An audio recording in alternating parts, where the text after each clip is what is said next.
Welcome. This chapter examines the Babylonian exile from 572 to 537 before the Common Era, a period of displacement, cultural transformation, and preparation for eventual restoration.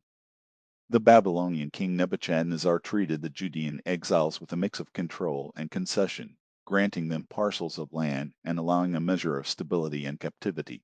Later, under evil Merodach, Jehoiachin received favor, easing his captivity. The exiles, whose numbers were significant, experienced both moral and spiritual challenges as they adapted to life in Babylon. During this period, Ezekiel provided prophetic guidance, while Barch collected the writings of Jeremiah and compiled historical records, preserving the memory and laws of the people. Communities of mourners and proselytes arose, reflecting the divisions between the pious and the worldly, and the exiles turned increasingly to religious poetry, including psalms and works such as the Book of Job, as a means of spiritual expression and reflection. Persecutions under Nabonid created martyrs and inspired prophets, further shaping the religious consciousness of the exiles. A prophetic voice, often called the Babylonian Isaiah, provided hope and encouragement. The chapter concludes with the capture of Babylon by Cyrus the Judeans under Zerubbabel. The Babylonian exile, which began with the destruction of Jerusalem in 586 before the Common Era, unfolded as both a calamity and, unexpectedly, a measure of preservation for the people of Judah. Nebuchadnezzar, king of Babylon, who had laid waste to the city and carried off its inhabitants, treated the exiles with a measure of clemency and care that was unusual for conquerors of the ancient world. Unlike earlier kings, who took pleasure in indiscriminate destruction and the obliteration of peoples, Nebuchadnezzar sought not only conquest but also the prosperity and strength of his newly established empire. He envisioned Babylon, his capital city on the banks of the river Euphrates, as a metropolis surpassing even the narrow Nineveh, and he undertook massive construction projects, including a fortified wall 9 miles in circumference and a new town on the eastern side of the river. The exiled Judeans were transplanted into these new settlements or housed within the city itself, and Nebuchadnezzar allowed entire families and communities to remain together. Princes of the royal house of David, the descendants of Joab, and the families of Moab, Parash, and other lineages were permitted to form autonomous groups, preserving their traditional customs and internal governance. The temple slaves, known as the Nethinim, along with state servants who had followed their masters into exile, lived in similar clusters, retaining communal cohesion. Most of the exiles received grants of land, cultivating it themselves or through their servants, along with horses, mules, camels, and asses. They were allowed to retain a measure of independence, provided they paid tribute and obeyed the king's laws. The closeness of the exiles, reinforced by shared national memory, nurtured hope for a future return to their homeland. The predominance of the Aramaic language in Babylonia, cognate with Hebrew, further facilitated their integration while preserving their cultural identity. The death of Nebuchadnezzar in 561 before the Common Era brought his son, evil Merodach, also known as Eladamose, to the throne. This young king lacked his father's courage and interest in governance, showing little inclination for military campaigns or the affairs of state. Among the Judean captives at his court were youths from the royal house of David, serving as eunuchs, entrusted with the care of the royal harem. These young men, though servants, sometimes exercised great influence over the king. It was through such influence that evil Merodach was persuaded to release Jehoiachin, the former king of Judah, who had languished in Babylonian imprisonment for 37 years. Jehoiachin was restored to royal attire, invited to the royal table, and honored above other captive kings, a gesture that broadcast to the entire kingdom that he held a favored place in the monarch's regard. Evil Merodach's generosity likely extended to other Judean prisoners, granting them greater freedom, though those who had incurred Nebuchadnezzar's particular enmity remained in strict captivity.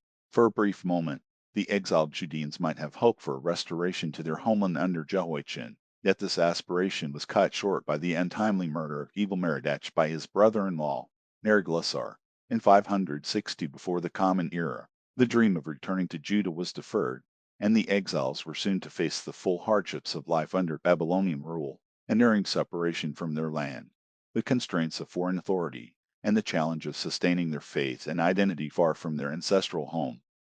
The prophecies of the Hebrew seers had begun to unfold with grim precision. One foretold that only a small portion of the people would survive, and indeed, the remnant was pitiably few. Of the 4 million souls counted during the reign of King David, only about 100,000 remained. Millions had fallen victim to the sword, famine, and pestilence, or had vanished into foreign lands, lost to the nation forever. Yet another part of the prophetic vision remained unrealized. Many of the Judean exiles, especially those from distinguished families, had not been humbled by the catastrophic blow that had struck their homeland and their nation.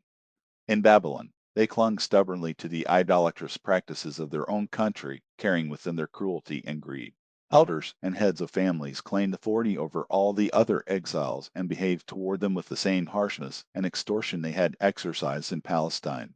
They appropriated the most fertile lands for themselves, leaving the poor portions to their subordinates. It was into the scene of obstinacy and moral decay that Ezekiel, the son of Buzi, directed his prophetic zeal. Ezekiel, born around 620 before the Common Era and dying around 570 before the Common Era, became the first prophet of the captivity, speaking with a simple yet fiery eloquence, a voice both sweet and impassioned. Fully aware of the highest ideal of religion and morality to which the Judeans could aspire, he addressed his fellow exiles with courage and energy. At first, they resisted him, even biting him on one occasion, yet over time they came to gather attentively when he prophesied. Ezekiel's first task was to confront the conscienceless elders who lived comfortably in captivity while oppressing their unfortunate brethren, neglecting any attempt to ameliorate their suffering. The prophet denounced their cruelty and extortion, as recorded in the third or fourth chapter of his book. At the same time, he had to combat despair among the exiles who believed the nation's moral renewal and return to their homeland was hopeless. They lamented, "Our bones are dried up, and our hope is lost. We are quite cut off." Ezekiel, recognizing the peril of despair, painted a vision of restoration, using the striking image of dry bones brought back to life, a promise of the nation's eventual rebirth. Other exiles despaired not only of the nation's revival but of their own salvation, convinced that sin inexorably led to death. Centuries of idolatry and wrongdoing, they believed, had condemned them beyond hope. Ezekiel, however, challenged this fatalism, proclaiming in eloquent terms the power of repentance and the possibility of renewal. He repeatedly spoke of the deliverance of the exiles, portraying it in idealized colors, even devising a plan for a new temple, with its proper priesthood and ordered worship. Ezekiel did not imagine that this radiant future would soon arrive. The behaviors, ideas, and attitudes he observed daily among the exiles offered no encouragement for immediate hope. Yet his teachings and those of other holy men laid the groundwork for a small beginning. After the deaths of Ezekiel and Jeremiah, an unexpected shift began. The captivity, though filled with suffering even under the comparatively benign rule of Nebuchadnezzar of Babylon and his son, gradually reshaped the hearts of the people. In the midst of idolatrous kingdoms of Ephraim and Judah, seeds of higher morality had quietly taken root. The Spirit of God, the prophets declared, had dwelt amidst the uncleanliness of the people. The sublime thoughts of the prophets and psalmists, transmitted through centuries, had not vanished but had been preserved in writing. The priests of the sons of Zadok, who had remained faithful, carried the Torah, or Pentateuch, into captivity. Disciples of the prophets brought with them the eloquent words of their teachers. The Levites carried the Psalms, and the learned preserved the historical books. Though many treasures had been lost to the ravages of war and exile, one treasure endured, a rich, multifaceted literature that the exiles took into a foreign land, a power that would educate, ennoble, and rejuvenate the hearts of the people in bondage. The writings of the prophets and their disciples were filled with wonders and revelations. Had not the prophecy been realized exactly as foretold, that the land of Israel would cast out its own people on account of their folly and their crimes, just as it had expelled the Canaanites centuries before, had not the menacing words of the prophets come to pass in a most dreadful and unmistakable manner, Jeremiah, known as Jeremiah, had prophesied daily in clear and unambiguous words the destruction of the nation, the city of Jerusalem, and the temple of the Lord. Yahzkel, known as Ezekiel, had foretold the terrible wars, the suffering of the people, and the devastation that would follow, and his words had come true. Even earlier, prophets such as Isaiah, Hosea, Amos, and the great lawgiver Moses had warned the people that exile and destruction would follow upon the transgression of the law given to them at Mount Sinai. Yet, in spite of all this terror and misery, the people were not entirely destroyed. A remnant, small and homeless, survived, and even in the land of their enemies, they found favor in the eyes of the conquerors. It became clear that God had not wholly rejected them. He had not utterly abhorred them, or broken his covenant with their fathers. Another extraordinary event occurred before their very eyes. Part of the descendants of the 10 tribes, dispersed for more than a century in the provinces of Assyria and long considered lost, had begun to assert their identity and nationality once more. Though separated by jealousy and the carefully nurtured hatred of past generations, they approached their suffering brethren in Babylonia with cordial affection. Those Israelites who had dwelt in the capital of Nineveh, the great Assyrian city that had been destroyed, had fled to the neighboring kingdom of Babylonia. In this reunion, the words of the prophets were fulfilled once again: Israel and Judah shall dwell together in brotherly love. Those among the exiles who could read eagerly studied the rescued manuscripts, seeking instruction, consolation, and hope. The writings of Jeremiah, delivered fresh from the prophet's own lips and now preserved in writing by his disciple Baruch, became especially cherished. The effect which Jeremiah had been unable to achieve through speech alone was accomplished through the written word. The spirit of the prophets passed into the hearts of the readers, filling them with hope, ideals, and preparation for moral and spiritual renewal. In order to make this spiritual awakening lasting, the leaders of the exiles chose a new method of instruction. One of them, probably Baruch himself, around the year 555 before the Common Era, compiled a comprehensive historical work for the instruction of the people.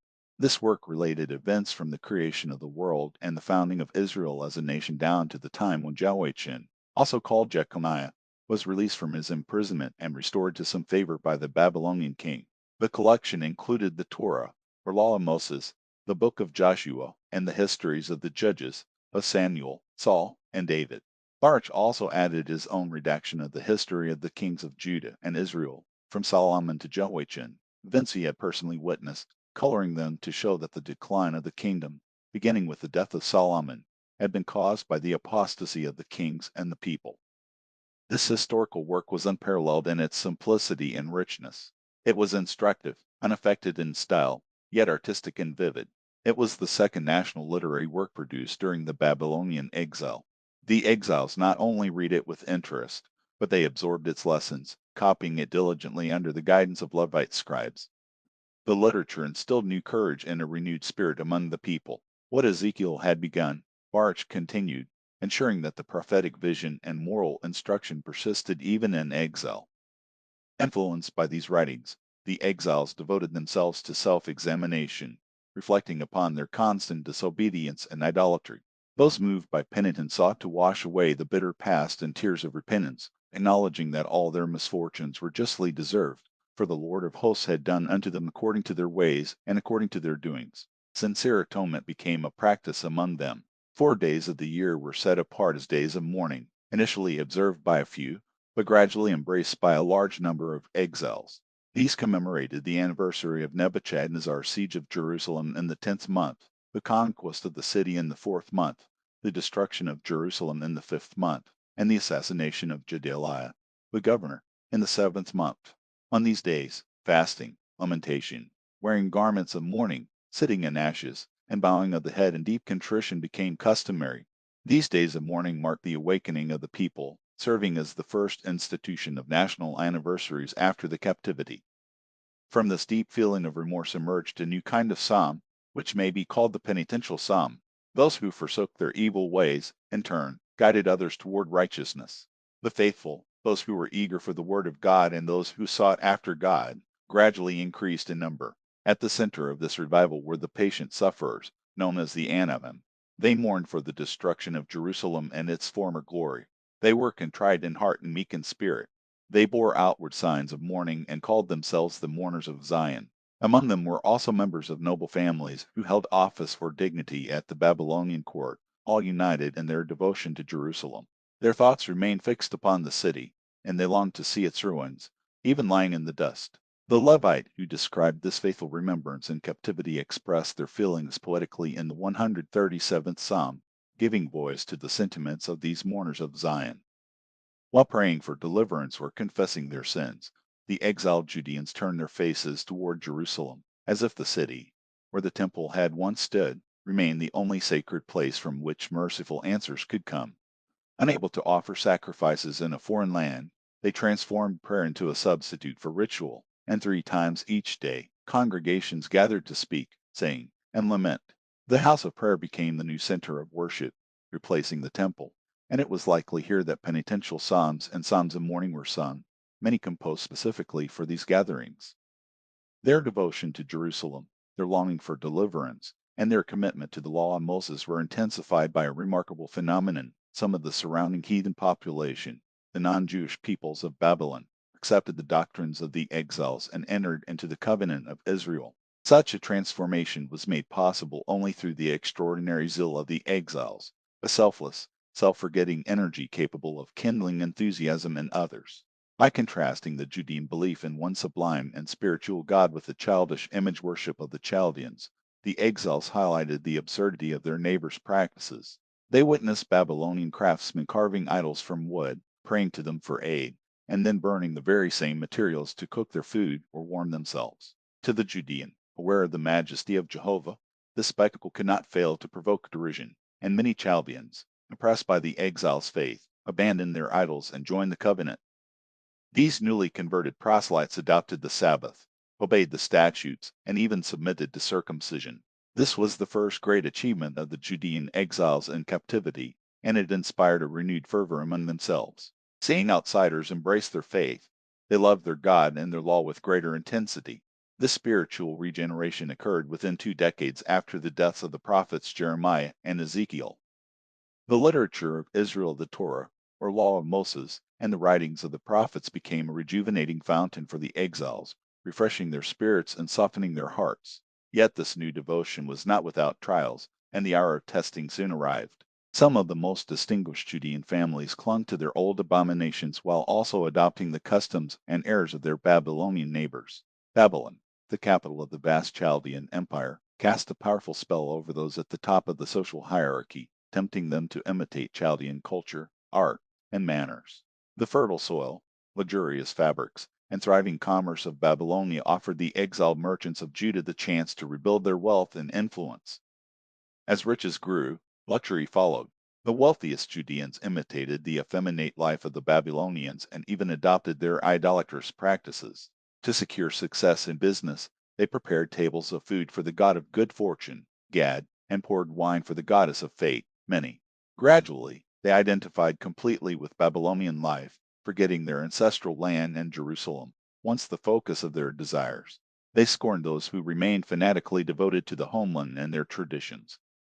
Two rival factions arose among the exiles. On one side, the devout, zealous, and pious Judeans; on the other, those drawn to worldliness, indulgence, and the luxuries of Babylonia. The earnest-minded sought to influence their brethren, whose values and actions were so opposed to their own.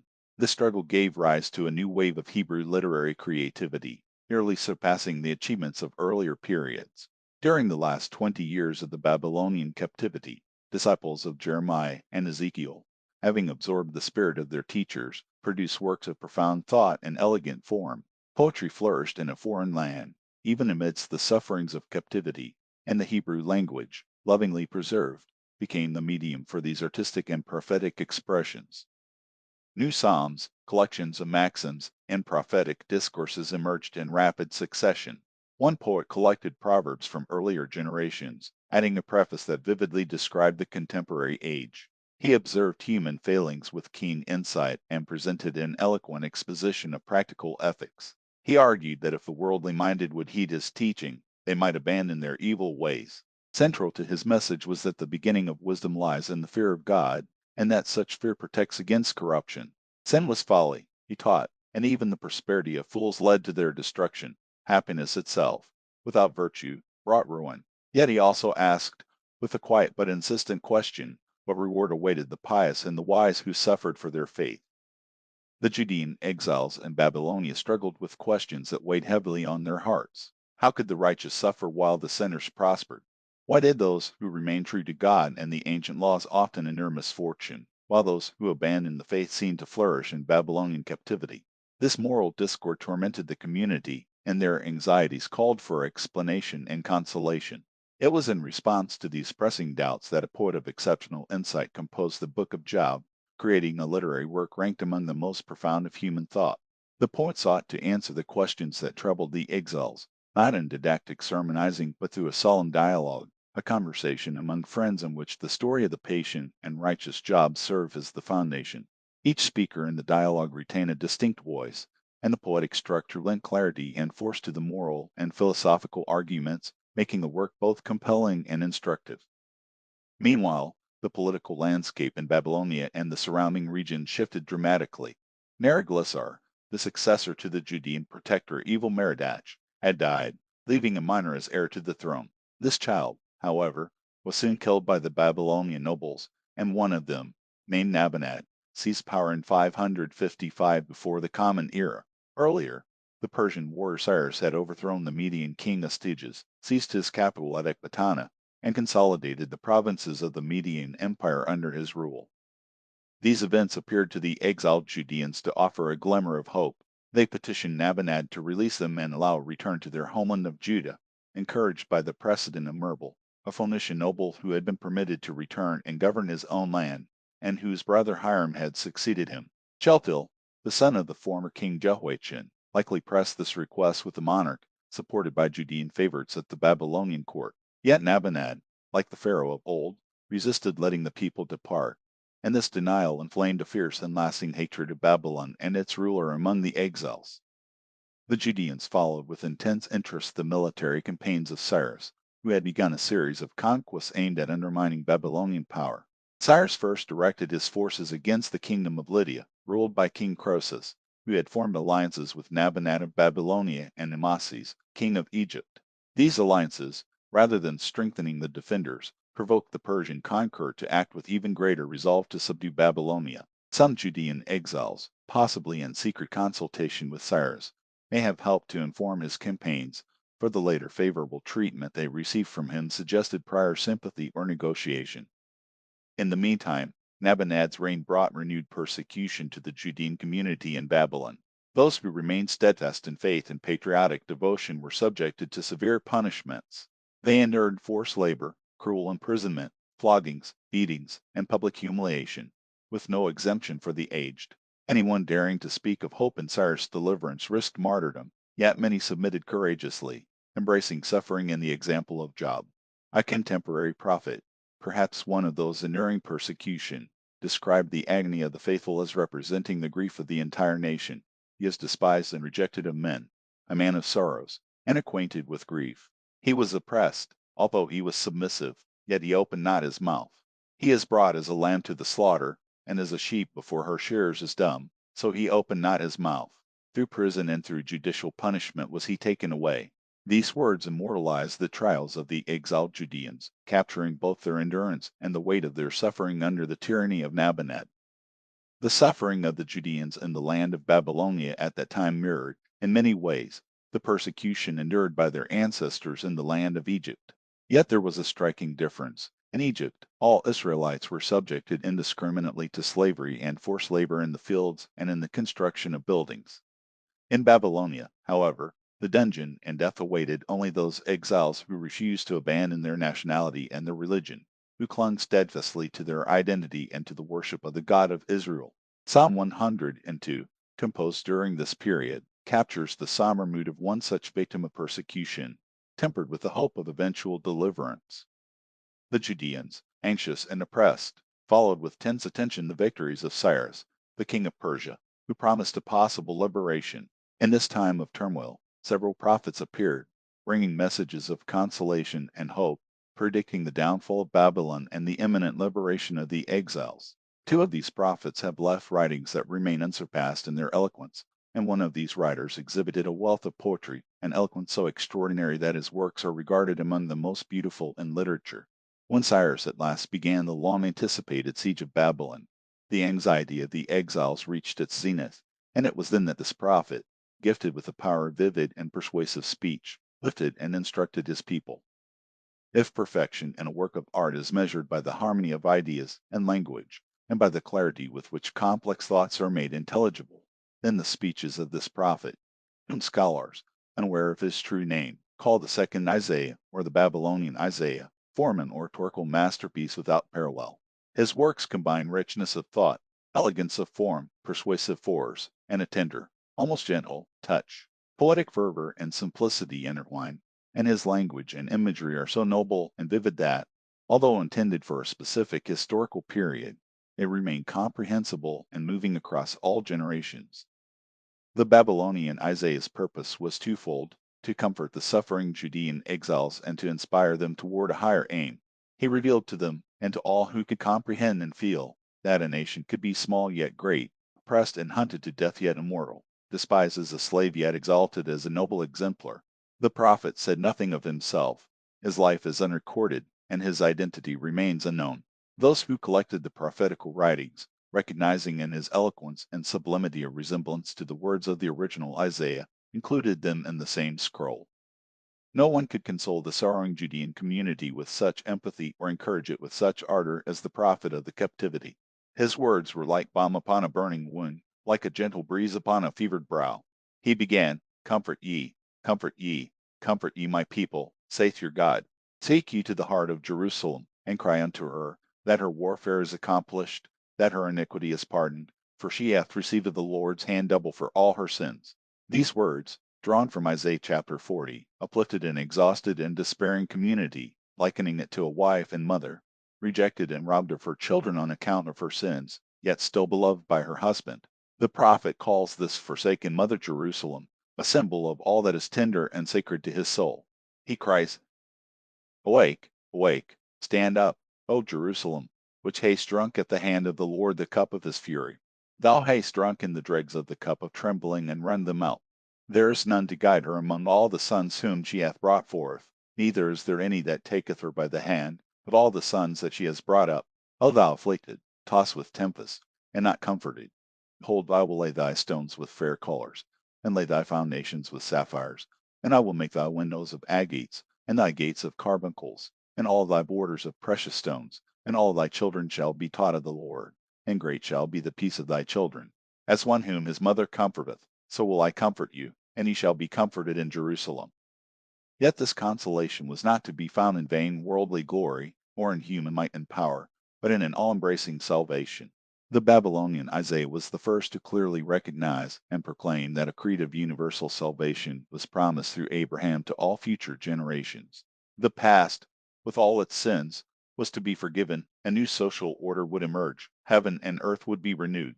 All peoples from the farthest ends of the earth would be included in this universal salvation, and every knee would bow, every tongue swear allegiance to the God adored by Israel. Abraham had been called from a distant land, and his descendants chosen before their birth, to be God's servant among nations, a messenger to all peoples, an apostle from the beginning of the world. The prophet then describes this chosen people in poetry of sublime beauty, portraying an ideal nation tasked with a transcendent mission. Behold my servant, whom I uphold, mine elect, in whom my soul delighteth. I have put my spirit upon him. He shall bring forth judgment of the Gentiles. He shall not cry, nor lift up, nor cause his voice to be heard in the street. A bruised reed shall he not break, and the smoking flax shall he not quench. He shall bring forth judgment into truth. These words, drawn from Isaiah chapters 42, verses 1 through 4, reveal a nation at once small and exalted, oppressed yet destined for a universal vocation, chosen to be the vanguard of righteousness and salvation among all the peoples of the earth. The law of God, the sacred instructions given to Israel through Moses, was now to be universally acknowledged. The messenger of God, the prophet of the captivity, was to bring about this acknowledgment not through force, but by his own example, even in the face of scorn, contempt, and persecution. This mission, recognized as the duty of Israel itself, was explained by the prophet in words he claimed were spoken by the nation itself, as recorded in the book of Isaiah, chapter 49, verses 1 through 6. He taught that martyrdom, bravely faced and endured with gentle resignation, would ultimately ensure victory for the law of righteousness, which Israel, if faithful to its ideals, was destined to proclaim to all nations. The leading thought running through Isaiah's poetic monologue was expressed in a brief but powerful verse: For mine house shall be called an house of prayer for all peoples, as found in Isaiah chapter 56, verse 7. The prophet envisioned a future in which the fall of the Babylonian Empire, with its corrupt and immoral idolatry, would mark the beginning of the deliverance of the Judean community, and the first step in a great work of universal salvation. To Isaiah, the fall of Babylon seemed inevitable, so certain that he spoke of it as though it were already accomplished. He addressed Babylon directly in a scathing and masterful song, recorded in Isaiah chapter 47, ridiculing its astrological science, in which the Babylonian sages boasted of their ability to predict the future. He mocked the coarse idolatry of the Chaldeans, the people of Babylon, with a bitter irony unmatched by his predecessors. The prophet foretold the siege of Babylon by Cyrus, the Persian king, who would conquer the city and grant freedom to the Judean and Israelitish exiles. These exiles would return to their homeland, rebuild Jerusalem, and restore the temple of the Lord. Isaiah emphasized that in this deliverance, divine providence would be clearly manifest. Cyrus was not acting for himself, but as an instrument of God to bring salvation to Judah and, through it, to the world. The prophet promised that, for the sake of the exiles, the miracles of the exodus from Egypt would be renewed. Mountains and hills would be leveled, springs would gush forth in the wilderness, and the desert would bloom like a garden. The exiles would restore Jerusalem from its ruins and live in their beloved city in peace and comfort. Yet, Isaiah also stressed that the divine being was too great to dwell solely within any temple, no matter how grand. Instead, every human heart was to become a temple dedicated to God. Thus says the Lord, the heaven is my throne, and the earth is my footstool. Where's the house that ye build unto me, and where's the place of my rest? For all these things hath mine hand made, saith the Lord. But to this man will I look, to him that is pure and of the contrite spirit, and trembleth at my word. He proclaimed in Isaiah chapter 66, verse 1. The exiles, purged by suffering and now truly pious, embraced this thought, echoing it in Solomon's prayer in the first book of Kings, chapter 8, verse 27. Behold, the heaven of heavens contain thee not, how much less a temple. Yet, despite the beautiful words of the prophet of the captivity, the servant of God among the people often refused to accept this apostolic work. Instead of making the law of God beloved, he rendered it contemptible, and in doing so, became contemptible himself. The ideal envisioned by the prophet and the reality on the ground were thus at odds. Isaiah felt compelled to preach, to exhort, to denounce, and to arouse the people to conscience and action. The Judean community in the captivity was divided into two camps: on one side, the pious and patriotic; on the other, the worldly and indifferent. The pious, though steadfast, were timid and despondent after years of persecution and suffering, hesitant to confront their oppressors. They were burdened with the sorrowful thought that God had forsaken his people and forgotten them, while their enemies mocked, calling out, "Let the Lord be glorified, and we will see your joy," as recorded in Isaiah chapter 66, verse 5. The prophet's aim was to inspire the pious to action and to move the worldly and selfish toward repentance and moral improvement. He announced that God's salvation was at hand. Those who persisted in evil would face punishment, while the faithful would enjoy unending happiness. He prophesied the coming deliverance and the eventual return of all the scattered members of Judah and Israel to the holy mount of Jerusalem. While the king Nabonidus, and the Babylonian people might have felt little anxiety over the outcome of the war between Persia and Babylon, the Judean exiles experienced extremes of hope and despair. The survival or destruction of their nation seemed to hang upon the outcome of this conflict. The Babylonians, by contrast, remained largely indifferent to the preparations of Cyrus, the Persian conqueror. Then, as Isaiah had foretold, one night a large and powerful Persian army appeared before the bastions of Babylon. The Babylonians were caught completely unprepared. When day broke, the city of Babylon was filled with the enemy. The fall of Babylon occurred in 539 before the Common Era, fulfilling the prophet's prediction, though the king Nabonid and the Babylonian populace escaped physical destruction. The idolatry of Babylon, which had been corrupt, coarse, and immoral, was uprooted with the conquest. The Persian and Median victors worshipped only 2 or 3 gods and abhorred the image worship of the Babylonians, likely destroying their idols in the process. The moral and spiritual cleansing of the conquered land stood as a testament to the fulfillment of Isaiah's vision and to the enduring power of divine providence. The fall of Babylon marked a decisive turning point for the Judean exiles, curing them permanently of idolatry, for they saw that the once highly revered images, the gods of their captors, now lay shattered in the dust. Bel, the great deity of Babylon, was prostrate; Nebo, the god of writing and wisdom, was humbled; and Merodach, the chief god of the city, had fallen completely. The destruction of the mighty city completed the spiritual regeneration of the Judean people, softening hearts that had been hardened through suffering and exile. From that moment, even the most worldly minded and sinful among them clung to their God with unwavering devotion. They had witnessed the fulfillment of divine prophecy. as the words spoken by their prophets came true, and the mourners of Zion, once despised and scorned, were now treated with veneration and placed at the head of the community. No sooner had Babylon fallen than the pious and patriotic Judean party took steps to realize the long-predicted deliverance and the return to their ancestral land. Cyrus, the Persian conqueror, having seized the throne and the palace of Babylon, declared himself king of Babylonia and the successor of her former monarchs, dating his reign from the fall of Babylon in 538 before the Common Era. The palace servants who had once crouched and trembled before Nabonid, the last king of Babylon, now became subjects of Cyrus. Among these servants were also eunuchs of the royal family of Judea who had remained faithful to their ancestral religion, and some converted heathens who had joined the Judean community. Together, they petitioned Cyrus to allow their fellow believers freedom, likely aided by Zerubbabel, the grandson of King Jehoiachin. Those Judeans who had been imprisoned for their steadfast devotion were immediately set free. Cyrus went further, granting the Judeans permission to return to their own country, to rebuild Jerusalem, and to restore the temple. The territories once conquered by Nebuchadnezzar, extending westward from the Euphrates River to the Mediterranean Sea, and southward from the mountains of Lebanon and Phoenicia to the borders of Egypt, now fell under the dominion of Cyrus and the Persian Empire. Judea, therefore, became part of this vast Persian kingdom.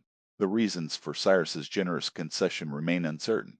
Perhaps he acted out a momentary caprice or indifference toward a small, historically obscure land.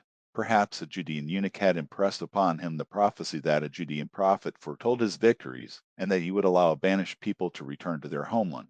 Or perhaps he was moved by the remarkable faith of the Judeans, tested through suffering.